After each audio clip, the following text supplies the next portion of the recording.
हर दिन हम पावन पवित्र रहते हैं, तो हमें हर दिन भगवान की आशीर्वाद, भगवान की हमारे ऊपर रक्षा, भगवान हमें छत्र छाया में रखना, ये सारे दिन भगवान हम लोगों के अपने छत्र छाया में रखते हैं। क्यों? आप सभी बच्चों को कई समस्या तब आते हैं जब समस्या ड्रामा में दिन होता है, जब समस्या तब होता है जब ड्रामा का राज कहीं ना कहीं छुपा हुआ होता है। ऐसी समस्या नहीं आती है। तो हर समस्या को ड्रामा के से देखें, क्योंकि आप ये नहीं है कि आप किसी को मार के भी कहें कि ये ड्रामा है, तो ये इसका ड्रामा की पार्ट नहीं है।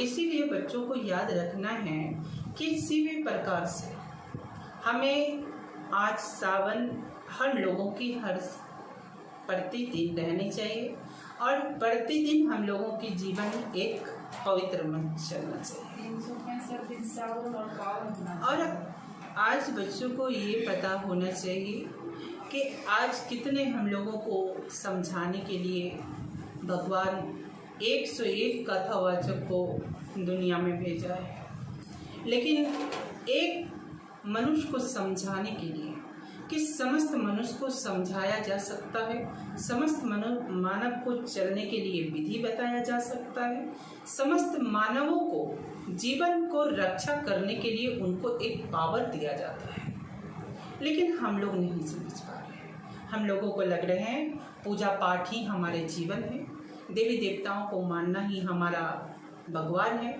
आज एक कथावाचक से बच्चे ने पूछ रहे थे कि भगवान, अच्छा एक बात बताइए कि मैं भगवान, सबसे शक्तिशाली भगवान कौन है?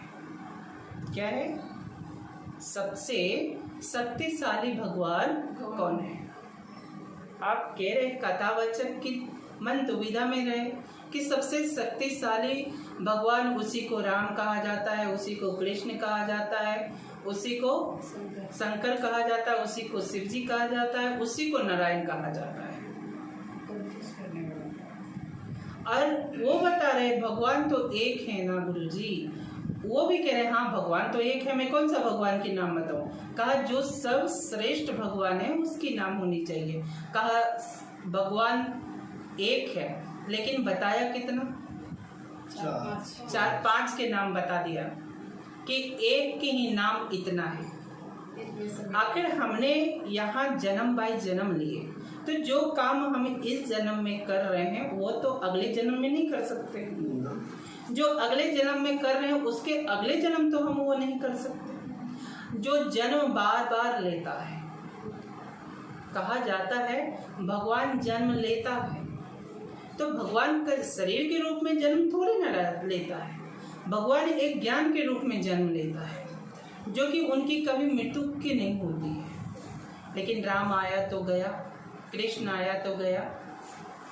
अब भले राम, कृष्ण और विष्णु बन गया, लेकिन जन्म बाई जन्म आधारित है ना। वो गया, फिर उसको अगर वो, जैसे कि आपने रामायण में देखा होगा कि राम की जब अंत हुए तो कहा कि हम भवसागर में जा रहे हैं, क्योंकि हमें भवसागर को भी पार करना है।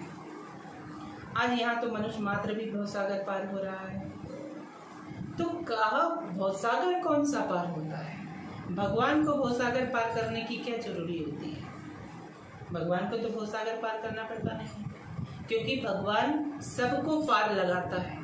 तो भगवान अपने पार हो रहा है, तो सबको पार क्या लगा सकता है?